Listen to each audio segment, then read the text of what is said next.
आप जानकर चौंक जाओगे कि पहले इस्लाम में भी मूर्ति पूजा हुआ करती थी। দিদির মতে ইসলামে পূর্বে মূর্তি পূজা হতো, কিন্তু কালের বিবর্তনে সেটা এখন নাই হয়ে গেছে।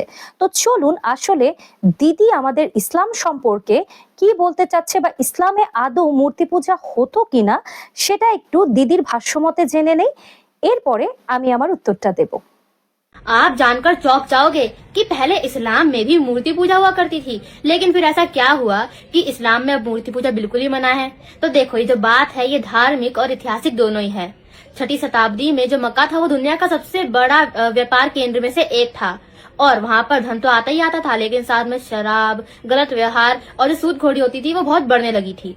उस समय पर जो काबा था उसमें 360 मूर्तियां थी, और जो जितने भी कबीले थे वो अपनी अपनी मूर्तियों को बड़ा दिखाने के चक्कर में बहुत लड़ाई करते थे, झगड़ा करते थे। और जो उनके मौलवी होते थे, यानी कि जो उनके पंडित होते थे, वो लोग भी इस चीज का फायदा उठाते हुए ये सारा जितने भी था ये अंधविश्वास फैलाते थे और उनको लूटते थे। लेकिन जब 630 BCE में ईसवी मक्का फतेह हुआ, तो जो मोहम्मद थे उन्होंने पूरी सोसाइटी में से, मतलब कि जितना भी उनका वो जो सोसाइटी थी उसमें से सभी मूर्तियों को हटवा दी, ताकि जो अंधविश्वास है ये खत्म हो जाए। और साथ ही साथ उन्होंने शराब और सूदखोरी यानी कि ब्याज को हराम बताया और एक संदेश दिया कि ईश्वर एक ही है और वो किसी भी मूर्ति में बसा हुआ नहीं है, और उन्होंने केवल ईश्वर की ही पूजा करने को कहा है, किसी और की नहीं। तो फ्रेंड्स, आपको जानकारी कैसी लगी मुझे कमेंट करके बताना, और ऐसी और वीडियोस के लिए मेरे को फॉलो कर लेना। जय श्री राम। তো দিদি যে কথাগুলো বলেছে সেখানে 90%ই সঠিক, কিন্তু ওই 10% উনি গলত করে ফেলেছে, যেটা হচ্ছে মূর্তি পূজা হতো। ইসলামে কখনোই কোনো সময় মূর্তি পূজাকে সমর্থন করা হয়নি, বা ইসলামে পূর্বে কেন কোনো সময়ই মূর্তি পূজা করা হতো না। এখন এটার কথাটাকে আমি যদি ক্লিয়ার করতে চাই, আমাদের ইসলামের যেটা পূর্ব ইতিহাস ছিল সেই সময়টাতে আরব দেশে যখন কিনা দেখা যাচ্ছে অনেক মুশরিক, অনেক মুনাফিক, অনেক মানুষ যারা কিনা কাফের, হ্যাঁ, যারা কিনা আমাদের রিলিজিয়ানকে মানতো না, কারণ ওই সময় ইসলাম প্রচারেরও পূর্বের সময় আইয়ামে জাহেলিয়ার যুগে অসংখ্য রকমের অরাজকতা ছিল ওই জায়গাটাতে। এবং শুধু অরাজকতা না, সেখানে মদ্যপান, নারীর ব্যবসা, বা ছোট ছোট কন্যা সন্তান হলে তাদেরকে জ্যান্ত কবর দেয়া, এ ধরনের অন্ধকারাচ্ছন্ন যুগ ছিল। এবং ওই সময় যেহেতু কেউ সঠিকভাবে ইসলামের ফলোয়ার ছিল না, তারা তাদের মতো করে উপাস্য তৈরি করে তাদের পুজো করত এবং তাদের কাছে তাদের যেটা ইচ্ছা সেটা চাইতো। কাইন্ড অফ এখন বর্তমানে অনেকেই আমরা যারা দেখতে পাই যে অনেকে মূর্তি পূজা করছেন, তারা তাদেরকে ভগবান মানছেন, ঠিক অনেকটা ওই রকম। তো এটা কিন্তু আমাদের ইসলামে কখনো বলা হয়নি, বা এটা কিন্তু কোনো মুসলিমরা করতো না। যারা কিনা ইসলাম ধর্মাবলম্বী তারা কিন্তু এটা করতো না, এটা করতো যারা কাফের। তো একজন কাফেরদের সাথে আপনি যদি কম্পারিজন করে বলেন যে হ্যাঁ ইসলামে মূর্তি পূজা হতো, দিস ইজ টোটালি রং।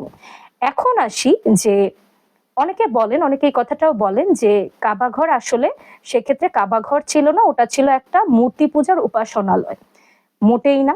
আপনারা যদি ইসলামের ইতিহাস জানতে চান তাহলে দেখতে পারবেন কাবাঘর হচ্ছে প্রায় 5000 বছরেরও পুরাতন একটা স্থাপনা, যেটা কিনা আল্লাহ তাআলা ফেরেশতাদেরকে দিয়ে তৈরি করেছিলেন এটার ভিত্তি। এর পরবর্তীতে আমাদের পৃথিবীতে প্রথম মানব বা আমাদের প্রথম নবী হযরত আদম আলাইহিস সালাম এই কাবাঘরের ভিত্তি তৈরি করেন।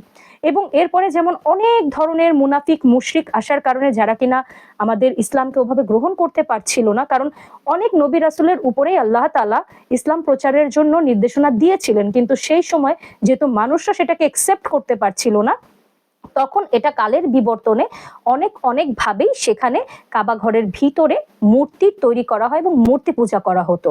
কিন্তু এর পরবর্তীতে হযরত ইব্রাহিম আলাইহিসসালাম এবং তার পুত্র হযরত ইসমাইল আলাইহিসসালাম আল্লাহর নির্দেশনাতে আমাদের কাবাঘরের ভিত্তি এবং দেয়াল পুনরায় প্রতিস্থাপন করেন, কিন্তু যেটা পরবর্তীতে আবারও ভাঙা হয়, আবারও সেখানে মূর্তি পূজা করা হয়।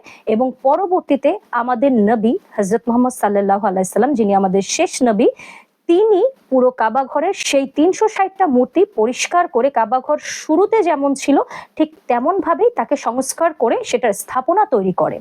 এখন কথা হচ্ছে যে এখান থেকে আসলে আপনারা কিভাবে ক্লিয়ার হলেন যে ইসলামে মূর্তি পূজা করা হতো। একটা জায়গাতে মানুষ নেশা করছে, হ্যাঁ, নেশা আমাদের ইসলামে হারাম। এখন ইসলামে হারাম জেনেও অনেক মুসলিম নেশা করে, তো সে নেশাখোর, সেটা তার নিজস্ব চয়েসে। আমাদের ইসলাম কিন্তু বলেনি যে তুমি নেশা করো, নেশা হালাল, এমন কিছু কিন্তু ইসলাম বলেনি। ঠিক তেমনি মূর্তি পূজা যদি কেউ নিজের স্বইচ্ছাতে করে, স্বইচ্ছাতে তৈরি করে ওই সময় কোনো মূর্তি বা কোনো প্রতিমা তৈরি করা হয়, সেই ধরনের আইডল ওরশিপের কখনোই কোনো ধরনের নির্দেশনা আমাদের ইসলাম থেকে ছিল না। তাই আশা করি সবাই বুঝতে পেরেছেন যে ইসলামে কখনোই কোনো সময় মূর্তি পূজা হতো না, মূর্তি পূজাকে সমর্থন করা হতো না এবং মূর্তি পূজা ছিলই না।